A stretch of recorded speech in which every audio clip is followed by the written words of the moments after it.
तो आज मैं आपके लिए एक्सप्लेन करने वाला हूँ एक कोरियन ड्रामा जिसका नाम है विंचेंजो। तो कहानी शुरू होती है जिसमें हम विंचेंजो को देखते हैं जो एक बिल्डिंग पर खड़ा होकर अपने प्लाजे को देख रहा था और कहता है कि मैं अपने प्लाजे को तोड़ना चाहता हूँ। और इतना कहते ही वो बिल्डिंग ब्लास्ट हो जाती है। इसके बाद हमें 3 दिन पहले का सीन दिखाया जाता है जहाँ पर विंचेंजो मॉर्निंग टाइम उठता है और कहीं जाने की तैयारी कर रहा था। दरअसल विंचेंजो इटली का रहने वाला है और वो इटालियन माफिया का लॉयर है। इसके बाद विंचेंजो अम्लियो नाम के एक आदमी के पास जाता है जिसने विंचेंजो के बॉस फेबियो को मार दिया था। इसीलिए वो अपने बॉस फेबियो की तरफ से एमिलियो को एक ऑफर देता है, लेकिन एमियो को खुद पर कुछ ज्यादा ही घमंड था, इसीलिए वो बिना सोचे समझे ही उस ऑफर को रिजेक्ट कर देता है। हालांकि विंचेंजो उसको काफी समझाता है लेकिन वो उसकी एक नहीं मानता। वो विंचेंजो को बोलता है कि तुम यहाँ से दफा हो जाओ और मैं कसानो फैमिली को मार दूंगा। अब ये सब देखकर विंचेंजो यहाँ से जाने लगता है और तभी हम एक छोटे से प्लेन को देखते हैं जो कि एमिलियो के एरिया पर स्प्रे कर रहा था। लेकिन तभी एमिलियो देखता है कि ये तो पेट्रोल है और फिर विंचेंजो उसके पूरे एरिया को आग लगा देता है। इसके बाद विंचेंजो अपने बॉस के फ्यूनरल पर जाता है जहाँ पर हमें पता चलता है कि फेबियो ने विंचेंजो को अडॉप्ट किया था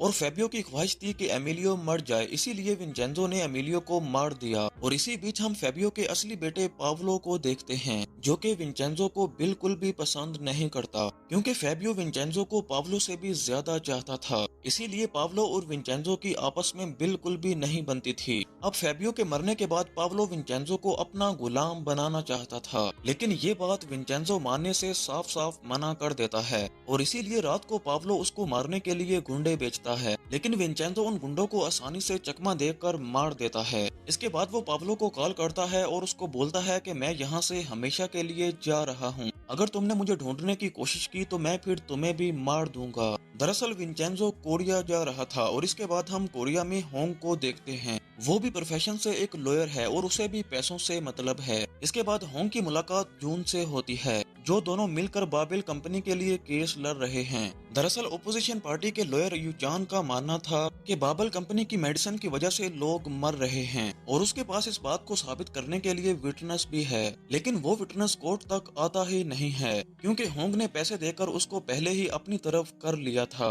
अब सबूत न होने की वजह से जज यूचान को नेक्स्ट डेट दे देता है, जिसके बाद यूचान बाहर आ जाता है और तभी होंग उसके पास आकर खड़ी हो जाती है और यहाँ पर हमें पता चलता है कि यूचान होंग का फादर है और इन दोनों की आपस में बिल्कुल भी नहीं बनती। यूचान होंग को काफी सुनाता है क्योंकि वो पैसों के लिए बाबिल कंपनी का साथ दे रही थी, लेकिन होंग उसकी एक नहीं सुनती। इसके बाद हम विंचेंजो को देखते हैं जो कि कोरिया के एयरपोर्ट पर आ चुका था और यहाँ पर एक टैक्सी ड्राइवर उसको जबरदस्ती अपनी टैक्सी में बिठा लेता है। रास्ते में विंचेंजो सोच रहा होता है कि मुझे जल्द से जल्द सारा काम खत्म करना होगा। इसी बीच वो गाड़ी में रखा हुआ पानी पीने लगता है जिसकी वजह से वो बेहोश हो जाता है। फिर ये टैक्सी ड्राइवर विंचेंजो को एक सुनसान जगह पर ले आता है और अपने दोस्त के साथ मिलकर उसका सारा सामान चोरी कर लेता है। अब जब थोड़ी देर बाद विंचेंजो को होश आता है तो वो कोरिया को गालियां देने लगता है और तभी हम देखते हैं कि वो अपने प्लाजे के सामने आ चुका है। इसी बीच हमें 5 साल पहले का फ्लैशबैक दिखाया जाता है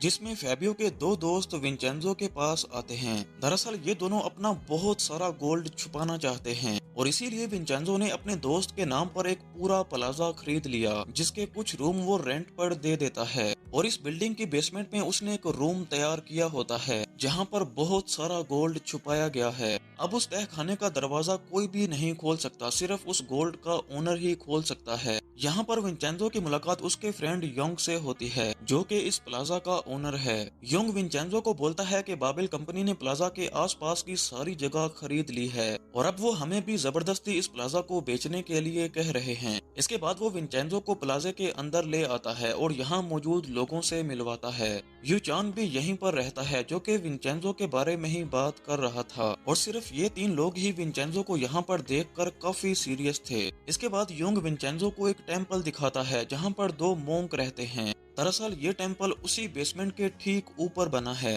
ताकि किसी को शक भी ना हो कि इसके नीचे क्या है। इसके बाद हम विंचेंजो को देखते हैं जो कोर्ट में बैठा होता है और एक ग्यूंजा नाम की लेडी का केस सुन रहा था। यहाँ पर एक मर्डर केस को लेकर सुनवाई चल रही थी। ग्यूंजा पर केस ये था कि उसने अपने बॉस को मार दिया था। दरअसल वो अपने बॉस के घर में काम करती थी और सबका मानना था कि इसने गुस्से में आकर अपने ही बॉस को मार दिया। लेकिन ग्यूंजा बोलती है कि वो मेरे साथ गलत हरकतें करता था, इसीलिए मैंने गुस्से में आकर उसको मार दिया। लेकिन कोर्ट उसकी बात मानने के लिए तैयार ही नहीं था और इसीलिए उसको जेल में डाल दिया जाता है। इसके बाद अगले दिन युचान ग्योंजा के पास जाता है और उसका हाल चाल पूछता है। वो उसको बोलता है कि मैं तुम्हारी हेल्प करूंगा, लेकिन ग्योंजा उसको बोलती है कि नहीं, मैं जेल में ही रहना चाहती हूँ। इसके बाद विंचेंजो के पास एक बाबिल कंपनी का लॉयर आता है। वो कहता है कि तुम जितने भी पैसे मांगोगे हम तुम्हें देने को तैयार हैं, सिर्फ हमें ये प्लाजा चाहिए। लेकिन विंचेंजो उसको साफ साफ मना कर देता है। इसके बाद योंग अपने घर जाता है जहाँ पर कुछ गुंडे आकर उसको पकड़ लेते हैं और उन्होंने उसकी फैमिली को भी किडनैप किया हुआ था। योंग यहाँ पर पूछता है कि तुम जो कहोगे मैं वो करने को तैयार हूँ, तो इसीलिए वो गुंडे प्लाजा के पेपर पर उससे साइन करवा लेते हैं। अगले दिन योंग कहीं पर जा रहा था और वो विंचेंजो को कॉल करता है और कहता है कि बाबिल कंपनी ने मेरी फैमिली को किडनैप कर लिया था, इसीलिए मैंने साइन कर दिया। और तभी एक ट्रक आकर उसकी गाड़ी को टक्कर मार देता है। तभी बाबिल कंपनी की तरफ से पार्क नाम का एक आदमी कुछ गुंडों को लेकर प्लाजा आ जाता है और इन सभी लोगों को प्लाजा खाली करने की धमकी देता है। तभी वहाँ पर विंचेंजो आ जाता है जो कि पार्क को बोलता है कि चलो आओ यार, आराम से बैठकर बात करते हैं। लेकिन पार्क उसकी एक नहीं सुनता और उसे बदतमीजी से बात करता है। और तभी विंचेंजो गुस्से में आ जाता है और उसको छत से नीचे लटका देता है। साथ ही विंचेंजो बोलता है कि मैं इस बिल्डिंग को दोबारा से अपने नाम कर लूंगा और तुम लोगों ने जो मेरे दोस्त को नुकसान पहुंचाया है उसका हर्जाना तुम लोगों को भुगतना पड़ेगा। इसके बाद पार्क अपने लोगों को लेकर यहाँ से चला जाता है और सभी लोग यहाँ पर विंचेंजो की काफी तारीफ करने लगते हैं। इसके बाद विंचेंजो अपने दोस्त योंग के पास जाता है जो कि हॉस्पिटल में एडमिट था। जो उसको सॉरी बोलता है और कहता है कि वहाँ से जल्दी से सोना निकाल लो प्लीज। दरअसल उस बिल्डिंग में कुछ ऐसा सिस्टम लगाया गया है कि अगर कोई भी उस बिल्डिंग को तोड़ना चाहेगा तो वो बिल्डिंग फट जाएगी और वहाँ पर धमाका होगा, जिससे ना ही गोल्ड बचेगा और ना ही कोई इंसान बचेगा। अब गोल्ड का ओनर तो मर चुका था जो उस दरवाजे को खोल सकता था